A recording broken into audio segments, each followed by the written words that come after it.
Thanks for joining us today, guys. Today we're joined by Mike Zeller, the most successful entrepreneur you've never heard of, I think was one of the taglines that was used to describe him, and really excited to have this chat. So, Mike, without further ado, you mind introducing yourself to the audience? Yeah, guys, I'm the author of The Genius Within, Your Natural Pathway to Impact, Fulfillment, and Wealth. And I have started 16 different businesses. I've had a lot of moments of flourishing and moments of flopping. So I love the game of entrepreneurship, love the real estate game. I found so much great wealth is built in real estate, but I also want to win at life and win at business. And I believe you can do both at the same time. So looking forward to diving in.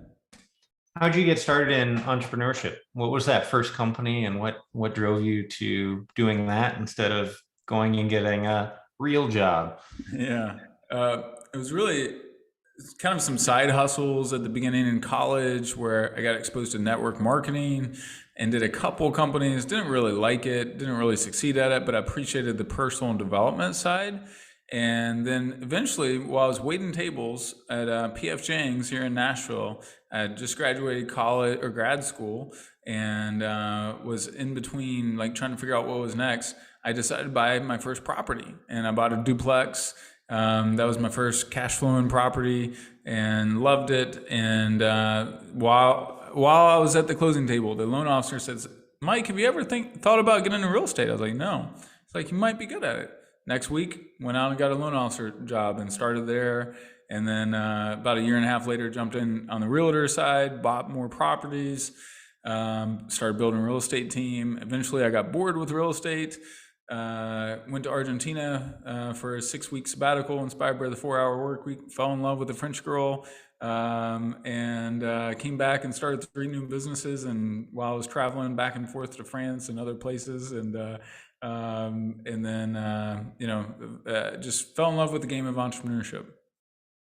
What were some of those businesses that you started? Because you move from, hey, I've got a single family asset, you're learning that, and then you're managing your book, right? You're a sales guy on the loan officer, similar on the agent, right? To jump then to, what was that next iteration? Was it product? Was it service? Kind of, how did that take you? Yeah, I kind of did all of them. And not necessarily the brightest move. Usually you want to stay in sister or analogous businesses, but I jumped into breakthrough coaching, which I tended to attract. I attracted two gay guys and two heterosexual women that were all stuck on their ex-boyfriends. And that was not my intent. And so I realized something is off here. I'm attracting the wrong market, and I had results, but I didn't like it, and I was like, this is not going to be my most lucrative venture. So I shut that down pretty quick. And then started a socially minded car dealership. That was one of my favorite ventures. I was a partner in that with two other buddies for 7 years. We were selling $30 to $40 million a year in cars, but also giving away cars to single mothers in need and other individuals. So every car we sold helped us give away the next car to someone in need. And we also had a smart, upfront, low price, value priced price point, like CarMax, so ethical. We wanted to be really proud of the cars we sold and all that, because car dealers do not have a great reputation. But we gave away $300,000 worth of cars during my time of ownership. And then we're also looking at trends and opportunities. I was like, this healthy food business is on the right trend. So I started a all natural healthy vending machine business, and did that. That was a product based. I was trying to build an automated machine, and learned some lessons. Lost a couple grand, like 25 grand in the 2 years I had that business, but it was more valuable for the learning than anything. So as you were going through these ventures and you started reaching profitability, what did you do with that, free cash flow? It sounds like obviously moving a lot of different companies, some were a little bit of a drain as you were going through, but Yeah. did it always go back into new companies? Did it go into real estate? Like, how did you determine where to put that? You're probably more systematic than I was. I can pretty much attest that I'm an idea creator, visionary type, and so I altogether I've started 17, 18 companies, and so I was moving. I kept investing in real estate. I would leverage my income to buy more real estate every year. So I loved real estate. But then eventually, I also started leveraging my real estate properties and the equity in those properties to start new ventures.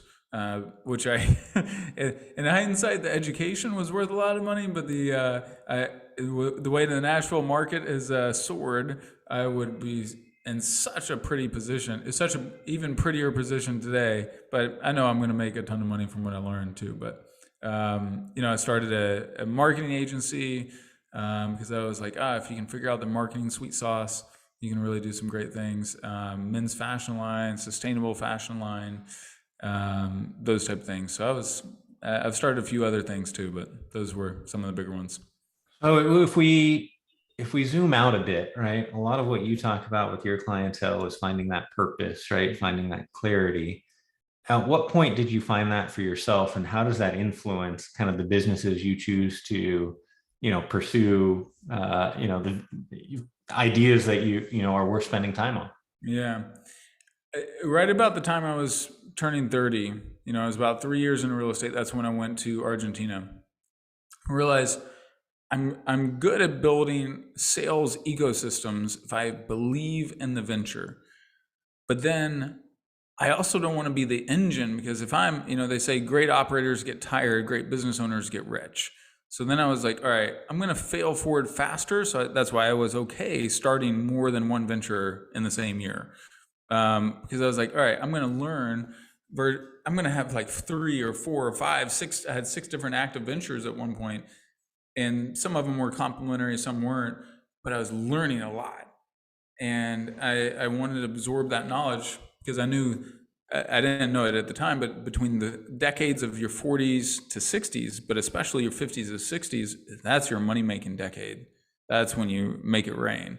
And I'm preparing for that, right? I want to learn and master this game. Around the time I turned 40, I'm 43 now, I started realizing more than anything, it's about the dream team and getting the right people on the bus, but also the right people in the right positions. And there's clues scattered about our lives if we only know how to read the clues and pay attention to clues. So I became almost like a treasure hunter of people, and studying and starting to recognize patterns. I can recognize patterns of how people are likely to behave, what roles they'll likely flourish in or flop in, faster than just about anybody, because of my obsession with understanding human genius and peak performance and paying attention to clues. So how did you take that and apply that to your businesses, right? Did you learn that through trial and error through some of those early companies, and Definitely a how do lot you of trial apply and error. Yeah. it? And how do you apply it today? Yeah. So I realized the vast majority of wealth is built by investing in the right waves. You look at, I study stocks and options, and you're in real estate. I've been in real estate, obviously. And if you buy in the right wave, then the momentum of the wave is going to carry you. So if you look at the dot-com wave, the oil boom, the tech boom, real estate booms, if you were in the right cities, right markets, right waves, boom, you could buy the fuggliest house on the market or fuggliest property, and you'll still do well, right? And so that's where it starts. And you want to buy, if you look at the way the organizational life cycles and industry life cycles, like you look at why did the horse and buggy industry die when Henry Ford brought the Model T? Because that industry life cycle was on the tail end. A new technology was poised to disrupt it. Well, but if you were on the front end of that technology wave, like we are with Web 3.0, biohacking is going to be 2019, $12 billion industry, 2027 projected to be $54 billion industry, right? So if I invest in the right wave, that's where most of my wealth is going to be built. Now, unpack that. That's the macro level. The micro level, for most relevant to me, is how to build a business that rides the right wave, so it has more of a chance to succeed, And then how do I pay attention to clues? Like we just saw the Golden State Warriors win the NBA championship, right? Or you look at Michael Jordan's Bulls or Tom Brady Buccaneers, right? Like they have the right people playing the right positions. Same thing in entrepreneurship.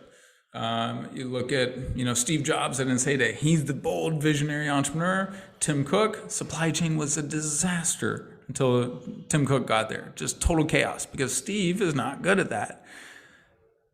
Tim Cook cleans it up. Now Tim's the CEO. Well, we'll get to that in a second. But Joni Ive is the designer. He's the beautiful visionary artist. Still the best products in history, some of the most award-winning products came from Joni Ive's brain. And the combination of Tim Cook, Steve Jobs, and Joni Ive. Now we got Tim Cook, who's not really much of a visionary. He's more of an operations guy. Guess what? Their innovation is sliding, except when they buy companies, right? So at least the perception, I'm a big Apple fan, but I feel it. It helps to have massive cash flow that you can acquire and keep up with innovation, right? Exactly. And you find other ways to offset it.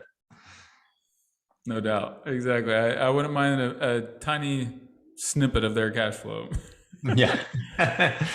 um, so it sounds like if we go back to kind of the investing component of it, you were investing every year in real estate. Came a point where it sounds like you sold some of those off to kind of start new businesses. Was it ever, is your strategy or your mindset about creating this nest egg for the future? And maybe that's changed now that you have a young one, or was it always about kind of chasing these different waves or different companies or just learning in those early decades? Yeah, I think it's been more about the learning and the investing. The way I'm wired, like my favorite personality test is wealth dynamics, and wealth dynamics. I'm a creator. There's 8 different profiles, and they show you your natural pathway for building wealth, and it's the only test on the market that gives you that. And you get about a 40-page report that breaks down like who else you're like. For example, my creators that are like me, Steve Jobs, high risk taker. Steve Jobs kicked out of his own company. Next was not a succeeding venture. He was running out of money with Pixar before Toy Story came out. Took over Apple when it was 6 months away from out of business. Then Elon Musk, 2018, 2017, he's nearly bankrupt with 3 ventures. 2022, world's wealthiest man. Like it's I know in reality, and it makes sense now as I read that profile or that breakdown, I'm going to have higher highs and lower lows than most people, and then most people can also stomach. And I'm okay with that. Now, I don't want to take my wife through that again because she's experienced the lows and the highs.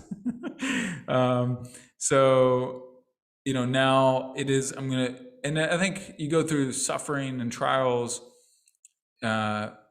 Pain is an awakening. It's a gift when we use it. And so I get wiser. You should get wiser from your mistakes, and unless you're an unaware human being. But I feel like that's poised me to really have a thriving next few decades. And I plan on creating until I'm like 80, 90. I want to keep writing books and keep building businesses and mentoring leaders. So I have a feeling it gives you your energy too, right? And your passion, and without it, yeah. you feel flat. So that makes sense.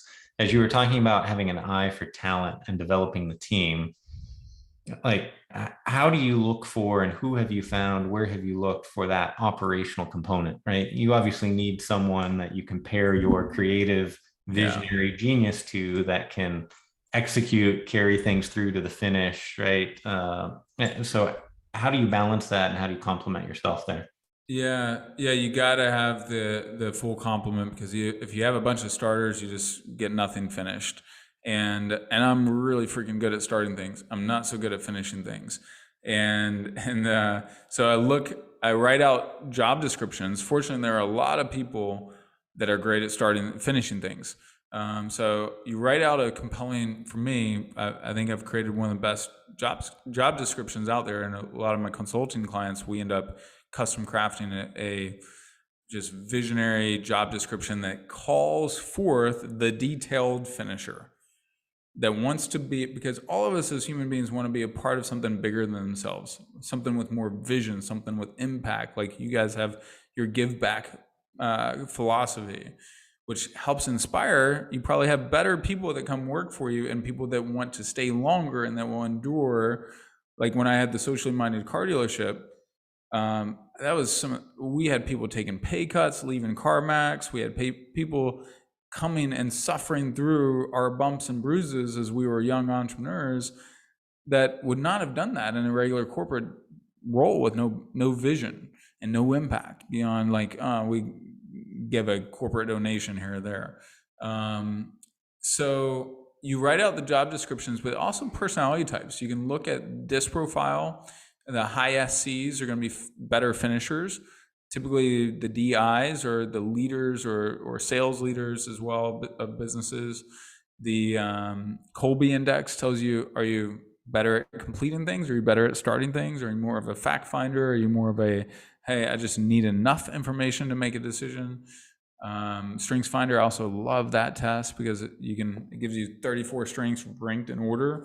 And most of my CEO visionary types that I mentor, they're like super high on the vision, not so high on all the details, the finishing of things, and they need great kick butt, finishers too. So we can profile and find those people. Have they come naturally to you through your network, or have these been, more recruiting type, go find them that way? It's not sometimes through the network, but pretty rarely. It's almost always through a great job description that can be featured on Indeed. And the way I write the job descriptions, I have a application. So they read the profile. If it resonates, I have people like that jump out of their seat and write me 2-page letters at 2 a.m. after they read my job description. And then I ask like 5 questions at the end of the job description, and then people have to submit the questions. I review those before I even interview. So I've already got a pre-interview, and that shaves. I don't want to interview a bunch of duds and a bunch of people that just want a job but are not inspired. So that it starts with the job description of like, and the vision. Where are you going? And millennials, people of every generation, they want to go somewhere meaningful and want to be part of something bigger, and as do I. So What's the most exciting thing that you're working on currently that gets your creative visionary juices going? yeah, I'm working on a mobile biohacking venture that I think could be my first $100 million venture called Superhuman IV, and we want to be the nationwide leader for mobile biohacking. So it's IV drips. We also want to include eventually in phase 2 psychedelic treatments for PTSD, depression, suicide prevention. Like 22 veterans commit suicide a day right now. So we want to help solve rapid healing, anti-aging. Like there's a lot of opportunities in that in the healthcare space, and the healthcare space is poised for disruption and innovation. Can you define biohacking for those who might not be familiar? Yeah, biohacking is like, how do I hack my body to perform better and live longer? That can be as simple as eating better, like cleansing my gut, so I get rid of the junk in my gut, detoxing from chemicals like aspartame, which is in all your diet sodas and your sugar-free gums, to adding collagen and supplements like maca root that helps your hormone production, or ashwagandha that helps your stress and your focus, to IV drips. IV drips are where your average human body, if they're really healthy gut, you take a supplement or a pill, and assuming you don't take too many at once, your absorption rate is at max probably 30%. So meaning 70% on a very, very healthy human being, 70% of the vitamin is washed out, right? Maybe more. Could be 80 or 90% for some people. But then also red light therapy, or float tanks is another form of like, how do I hack other parts of my body. Blue light glasses. We see people wearing blue light glasses so that you sleep better at night. That's another form of biohacking. Stem cell treatments to reverse pain, anti-aging. Those are all other types of biohacking. How'd you get to health and wellness? Like, was Yeah, that something that was feels like always a jump, there? right? Yeah. Real um, estate to cars to health and wellness. yeah. Well, so my broader mission is unleash people's divine potential. So underneath that umbrella, it can have different expressions. So I have my coaching and my consulting is one venture. Other venture is like, what else can block people? My wife has battled depression pretty severely for 2 years, and actually most of her life because of a lot of trauma and abuse as a child. So I started really biohacking. What's going to help her reverse and heal depression, not just be stuck with it, not just manage it. And it's not a silver bullet. It's not a one thing. Get therapy and take care of that. Nope, it's not a pill. It's really a combination. I'm like a master chef curing what's the right ingredients. So for her, it's been neurofeedback. You can literally change your brain waves with neurofeedback, and her brain, like a lot of people that struggle with panic attacks and anxiety, was stuck in this fixed pattern. So if something did not go as planned, she would crumple and melt. And we'd have, like during the pandemic, we'd have, even months ago, we'd have some days twice a day a panic attack. And I'm like, dude, and we got an infant, and then I'd have to be in the middle of my workday popping over taking care of the infant if our nanny wasn't there or whatever, and also having to help her reset. But then Seed Asylum, like mushrooms, the mushroom treatment that's helping dramatically with PTSD. That's one thing I've done, and I want to get her on as soon as she gets done breastfeeding. But so I've always been passionate about it. Really, my obsession is how do I unleash people's genius? And then I've been blessed with knowing and having friends that are some of the top natural health practitioners in the world. And I've known them for 15 years or so, and they've shared their wisdom with me, and then kind of got me in a great state. And now I want to. I've got an MD as a partner and other partners, but I'm the visionary driving the engine. Really, That would make sense. yeah. As some of the listeners are listening, right? And what would be one piece of advice that you give them, right, as they're looking to unlock their genius, right, or figure out where to go with their cash flow? Like, what's one piece that you would say, hey, start here? Yeah. A really wise man named Socrates once said, "To know thyself is the beginning of all wisdom." And if you look at people who accomplish extraordinary things, whether they know it or not, they usually put themselves in extraordinarily right positions over and over and over again. Sports, marriages, health-wise, relationship-wise, business, investing, right? Like, you've built a good team. I looked at your whole group, right? You're not the best at everything, but you found people that are great at certain things and better than you at certain things. And then, but there's probably a handful of things that you're one of the best, if not the best on the team at, and you own that, right? So own your greatness. The other thing is playing small. Small-itis is a deadly pestilence that handcuffs us all. And if I look at, one of my inspirational figures is a guy named Muhammad Ali. And you know what he said? As Cassius Clay in 1964, before he ever fought for the world heavyweight champion in the world, before he fought Sonny Liston, he wrote a poem called "I Am the Greatest." It's a really inspiring 3-minute spoken word poem that you guys can go on YouTube and find. But he just starts into it, and the crowd is laughing and jeering, and you can feel that if they had like tomatoes, they would be hurling at him, because he starts out, "I am the greatest," and everyone's just laughing and cracking up. And then he just rolls into it 20 seconds in, because he's got such deep conviction. The crowd is now behind him, and they're like, holy smokes, this guy actually believes what he's saying. And then sure enough, by the end, they're all cheering.